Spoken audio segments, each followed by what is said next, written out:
आज हम एक ऐसे टॉपिक पर बात करने वाले हैं जो हर इंसान को टच करता है, पैसा। हम सब सोचते हैं कि हम अपने फाइनेंस को ठीक से हैंडल कर रहे हैं, लेकिन जब हम नंबर देखते हैं तो हमें तब पता लगता है कि आम लोग कैसे पैसों को खर्च करते हैं, कैसे पैसों को बचाते हैं और कैसे पैसों को कमाते हैं। और उसके बाद काफी शॉकिंग डिटेल्स सामने आती हैं। आज की वीडियो में मैं आपको ऐसे 10 मनी फैक्ट्स बताऊंगा जो आपकी थिंकिंग को एकदम शिफ्ट कर देंगे। और इसमें सबसे इम्पोर्टेंट ये है कि इस स्टेज से हम अपनी फाइनेंस को कैसे इंप्रूव कर सकते हैं। तो चलो शुरू करते हैं। फैक्ट नंबर 1, एवरेज इनकम का सच। अक्सर लोग अपनी इनकम को नेशनल एवरेज से कंपेयर करते हैं, लेकिन असली सच्चाई ये है कि नेशनल नंबर हमेशा मिसलीडिंग होता है, क्योंकि जो ज्यादा कमाते हैं वो ऑटोमेटिकली पुअर लोगों को ऊपर ले जाते हैं नंबर के बेस पे। लेकिन रियल पिक्चर मीडियम इनकम बताती है, जो आम लोगों की घर की कमाई होती है। हमारी इंडिया हो या फिर यूएस, कोई भी फैमिली इतना नहीं कमाती जितना न्यूज और ये नेशनल इनकम वाले बताते हैं। इसीलिए सबसे इम्पोर्टेंट कंपैरिजन आप खुद से करो। सबसे पहले आप अपनी आफ्टर टैक्स इनकम को समझो और फिर एक क्लियर स्ट्रक्चर बनाओ जिसमें नीड्स, वांट्स और फ्यूचर इन्वेस्टमेंट का क्लियर स्ट्रक्चर हो। अब देखो, बजट कंसिस्टेंट नहीं होता, लेकिन अगर आप बजट बना लेते हो तो वो आपको कंट्रोल देता है ज्यादा पैसा खर्च करने से। सेकंड, स्टॉक मार्केट को टाइम करना एकदम इम्पॉसिबल है। देखो, अगर आपने आज तक मार्केटिंग नहीं की है तो आपको ये बहुत फैंसिंग लगेगा, लो में खरीदो, हाई में बेचो, लेकिन रियल में तुम्हें ये कोई नहीं बता सकता कि कब मार्केट का बॉटम होगा और कब मार्केट का टॉप होगा। देखो, स्टडीज ये बताती है कि अगर आप मार्केट के बेस्ट 10 डेज मिस कर देते हो तो आपको लॉन्ग टर्म रिटर्न अच्छा नहीं मिलेगा। देखो, मेरे कहने का मतलब ये है कि मार्केट के बेस्ट डेज को इग्नोर करना बहुत ज्यादा कॉस्टली होता है। और देखो, ये बेस्ट डेज तब आते हैं जब मार्केट या तो क्रैश करने वाला होता है या फिर रीबाउंड करने वाला होता है। इसीलिए SIP, long term investment practice, ये सबसे पावरफुल टूल हैं।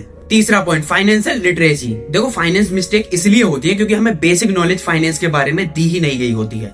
स्कूल में तुम्हें ये तो बहुत अच्छे से सिखा दिया, अलजेब्रा, ट्रिग्नोमेट्री, लेकिन कभी ये नहीं बताया कि क्रेडिट कार्ड का इंटरेस्ट कैसे कम करते हैं। जब हमारे पास लिटरेसी नहीं होती तो हम नीडलेस लोन ले लेते हैं, जिसके बाद हम उनको हाई इंटरेस्ट पे करते रहते हैं। और कभी कभी तो हम रॉन्ग इन्वेस्टमेंट प्लान चूज कर लेते हैं या फिर कभी बेटर सेविंग ऑप्शंस को भी मिस कर देते हैं। देखो, इसका सॉल्यूशन बहुत ही ज्यादा सिंपल है। हर वीक एक फाइनेंशियल स्किल सीखो, जैसे कि इन्वेस्टमेंट कैसे करते हैं, इंटरेस्ट को कम कैसे करते हैं, या फिर अगर हमें स्टॉक मार्केट के अंदर एंटर होना है तो वो कैसे होते हैं। देखो, अगर तुम फाइनेंस के बारे में अभी सीखना स्टार्ट करने वाले हो तो ये छोटे छोटे स्टेप तुम्हें बहुत बड़ी सक्सेस दिलाएंगे। स्टेप 4, जब तुम्हें इमरजेंसी फंड चाहिए होता है तो उसकी तुम्हें बहुत ज्यादा कमी होती है। देखो, दुनिया भर के लोग एक छोटी सी इमरजेंसी को हैंडल नहीं कर पाते।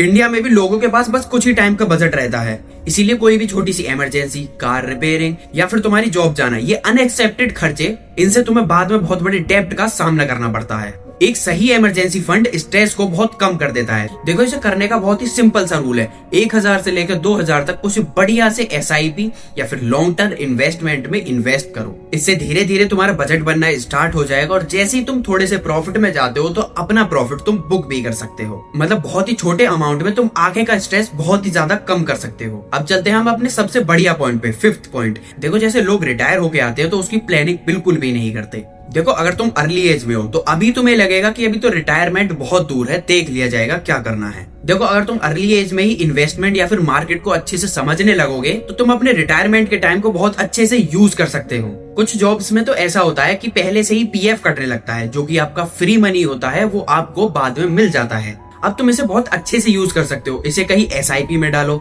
इसे कहीं रियल एस्टेट में डालो, इसे कहीं लॉन्ग टर्म इन्वेस्टमेंट करो। इससे होगा ये कि आगे आने वाली कोई भी प्रॉब्लम, हेल्थ इशू या फिर तुम्हें कोई गाड़ी लेनी है या फिर तुम्हें कोई घर लेना है, तो उसके लिए तुम पहले से ही प्रिपेयर रहोगे। अगर तुम पहले से ये सारी चीजें कर लेते हो तो तुम्हें फ्यूचर का डर नहीं रहेगा, जिसकी वजह से तुम अपनी प्रेजेंट लाइफ और फ्यूचर लाइफ को बहुत अच्छे से बिता सकते हो। अब चलते हैं हम फैक्ट नंबर 6 पर। अगर आप अपना एक छोटा बजट भी बनाते हो तो वो आपकी बहुत सारी स्ट्रेस को कम करता है। देखो, ऐसा होता है कि अगर तुम्हारे पास बहुत कम भी फंड है ना तो वो आपको एक स्ट्रेस से बहुत दूर ले जाता है। जैसे अगर आपके पास 50,000, 60,000 या 70,000 रुपए भी हैं तो उसको भी आप एक फंड के रूप में ले सकते हो। जैसे कि अगर कोई मेडिकल कंडीशन आ गई तो थोड़े बहुत आपके पास पैसे पहले से ही हैं जो आपको स्ट्रेस नहीं दिलाएंगे। सेकंड, अगर आपकी गाड़ी खराब हो जाती है तो आपके पास इतने तो पैसे हैं कि आप उसको ठीक करा सकते हो, स्ट्रेस नहीं होगा उससे भी। और कभी कभी ऐसी प्रॉब्लम आती है कि आप अपनी सैलरी से पैसे नहीं निकाल पाते, तो ये पैसे आपको छोटे छोटे लोन्स या ईएमआई देने में काम आएंगे। देखो अगर तुम्हारे पास इमरजेंसी फंड पहले से ही होगा तो आप एक पीसफुल लाइफ जी रहे होगे, आपको कोई टेंशन नहीं होगी, इतनी ज्यादा स्ट्रेस नहीं होगी। और ऐसा नहीं है वो 50,000, 60,000, 70,000 आपको बस रख के ही रखने हैं, क्योंकि देखो पैसे का सबसे पहला रूल है कि उसको बढ़ाते रहना, और आप उसको कैसे बढ़ा सकते हो वो आपके ऊपर डिपेंड करता है, एसआईपी से या फिर लॉन्ग टर्म इन्वेस्टमेंट से या फिर कोई स्टॉक मार्केट में किसी का स्टॉक बाय करना। तो चलो चलते हैं अपने फैक्ट नंबर 7 पर। देखो सबसे पहला मिथ तो ये है कि अगर किसी की इनकम हाई है तो वो फाइनेंशियली इंडिपेंडेंट होगा। देखो सबसे पहली बात तो ये होती है, अगर आपकी इनकम हाई है तो आपके खर्चे भी उतने ही होंगे।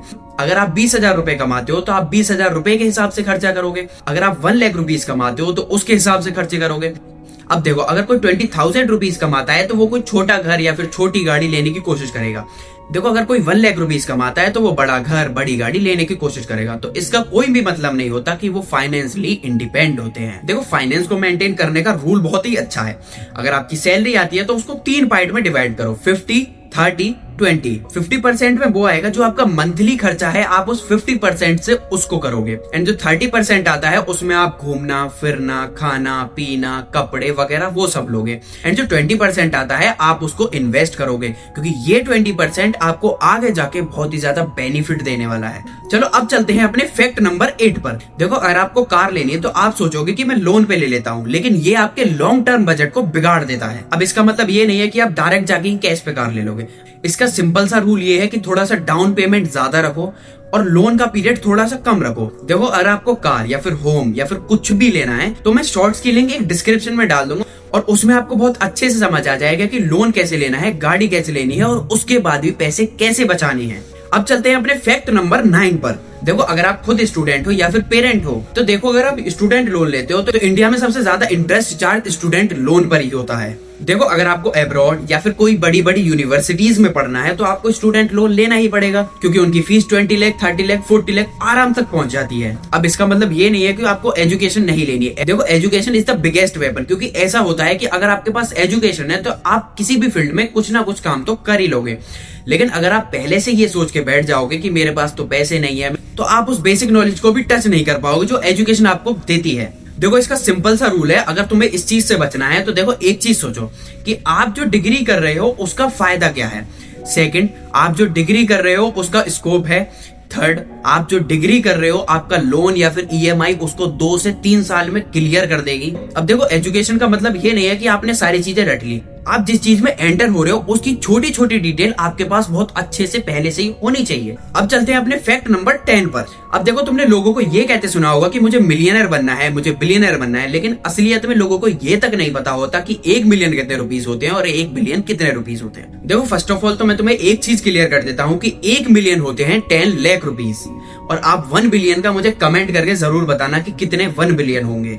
अब देखो हमारी सोशल मीडिया कुछ इस तरह से डिजाइन की जा रही है कि अगर आपके पास मिलियन रुपीस हैं, बिलियन रुपीस हैं या फिर करोड़ों रुपीस हैं तभी आप रिच हो। देखो ये चीज अपने दिमाग में बहुत अच्छे से रखो कि आपको बिलियनर मिलियनर इस चीज के पीछे नहीं भागना है। बस आपको ये देखना है कि आपकी लाइफ बहुत अच्छे से चल रही है, आपके ऊपर कोई ईएमआई नहीं है, आपके ऊपर कोई लोन भी नहीं है और आप एक गुड अमाउंट इन्वेस्ट कर पा रहे हो। अगर तुम इसी स्टेप पर सीधे चलते रहते हो तो मैं गारंटी से कह सकता हूँ कि मिलियनर और बिलियनर कोई बड़ी बात भी नहीं है आपके लिए। देखो अगर आप ये चीज स्टेबल कर लेते हो तो आपके ऊपर कोई फोर्स नहीं रहेगा, कोई ईएमआई का लोन नहीं रहेगा, कोई स्ट्रेस नहीं रहेगी, जिसकी वजह से आप अपनी लाइफ को भी बहुत पीसफुली बिता सकते हो। अब ऑल ओवर द वीडियो का कंक्लूजन सुनो। देखो अगर आज आपको ये सारे फैक्ट थोड़े से शॉकिंग लग रहे हैं तो ये कोई बड़ी बात नहीं है। देखो सब चीज का एक पहला पॉइंट होता है अवेयरनेस। अगर आप उसको बहुत अच्छे से क्लियर कर लेते हो तो आगे आने वाली लाइफ को आप बहुत पीसफुली बिता सकते हो और आप अपनी फाइनेंशियल लाइफ को बहुत अच्छे से कंट्रोल कर सकते हो। बस आप अपना बेसिक क्लियर रखो कि कमाया कैसे जाता है, खर्च कैसे किया जाता है और इन्वेस्ट कैसे किया जाता है। देखो सेविंग एंड इन्वेस्टमेंट को हैबिट बनाओ, इमरजेंसी फंड रेडी रखो, फाइनेंशियल डिसीजन थॉटफुली रखो। अगर आप ये सारी चीजें कर लेते हो तो ना तो आपको कोई स्ट्रेस रहेगा और फाइनेंस से आप बहुत अच्छे से आगे निकलते रहोगे।